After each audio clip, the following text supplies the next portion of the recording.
Hello everyone, আসসালামু আলাইকুম। আমি ফারজানা মনি আছি আপনাদের সাথে।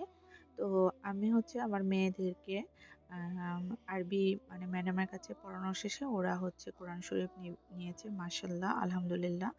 আর এরপর আমি ওদের জন্য কোরআন শরীফ কিনেছি অনলাইন থেকে। তো কোরআন শরীফ কেমন আমি আপনাদের সাথে শেয়ার করলাম। আর তাফসিরুল কোরআন বিল কোরআন এটা কিনেছি। আর এই যে কোরআন শরীফ, এগুলো আমার মেয়েদের ২ জন, যেহেতু আমার মেয়েরা ২ জন, এজন্য দুজনের জন্য ২ এরকম কোরআন শরীফ কিনেছি। আর আলহামদুলিল্লাহ এই কোরআন শরীফ তাফসিরুল বিল কোরআন, এখানে প্রত্যেকটা সূরার অর্থ এবং প্রত্যেকটা ওয়ার্ড সুন্দর করে বাংলায় বুঝিয়ে দেওয়া হয়েছে। আর এটা আমার নিজের জন্য পড়ার জন্য, এবং আমার হাসব্যান্ডও মাঝে, মাঝে পড়বে। তো আমার কাছে খুব ভালো লেগেছে, আপনাদের সাথেও শেয়ার করলাম। আর আপনাদের বাচ্চাদেরকে অবশ্যই কোরআন শিখাবেন। যত কিছুই পড়ান না কেন, প্রাতিষ্ঠানিক পড়াশোনা বা একাডেমিক পড়াশোনা যেটাই করান না কেন, আমরা যারা মুসলমান আছি এটাই কিন্তু আসল শিক্ষা। অনেকেই আমি দেখেছি অনেক বড় হয়ে গিয়েছে কিন্তু কোরআন শিক্ষা দেয়নি এখনো। আমি তাদেরকে বলব অবশ্যই কোরআন শিক্ষা দিবেন।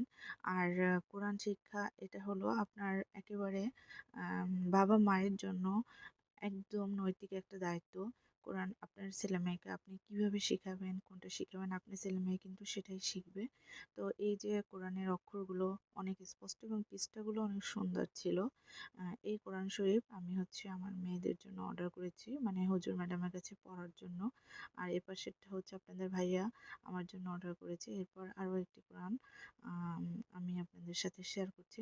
আর এটা শেয়ার করার একমাত্র উদ্দেশ্য আপনাদের সাথে দেখাচ্ছি যে আপনারা যারা আপনাদের ছেলে মেয়ে আছে ছোট, তাদেরকেও আপনারা কোরআন শিক্ষা দিবেন। আর এটা আমার কাছে অনেক ভালো লাগে। পড়াশোনার পাশাপাশি যদি মানুষ কোরআনের ইসলামিক জ্ঞানটা থাকে, সেটাও আমাদের জীবনের জন্য কিন্তু একান্ত অপরিহার্য।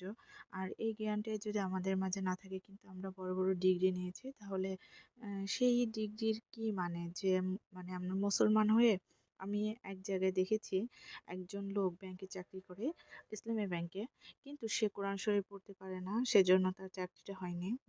এত ভালো পাবলিক ইউনিভার্সিটি থেকে পড়ে সে ব্যাংকে চাকরি নিয়েছে, কিন্তু সে কোরআন শরীফ পড়তে পারে না। খুবই দুঃখজনক। যে পড়াশোনাই করেন না কেন, সবাই ৫ ওয়াক্ত নামাজ পড়বেন এবং কোরআন শরীফ পড়বেন এবং আপনার সন্তানদেরকেও শিখাবেন। ইনশাআল্লাহ আপনার সন্তানরা ভালো হবে। আপনাদের সন্তানদের জন্য আমার অনেক দোয়া রইলো, এবং আমার সন্তানদের জন্য অবশ্যই দোয়া করবেন। সবাই অনেক ভালো থাকবেন। আসসালামু আলাইকুম।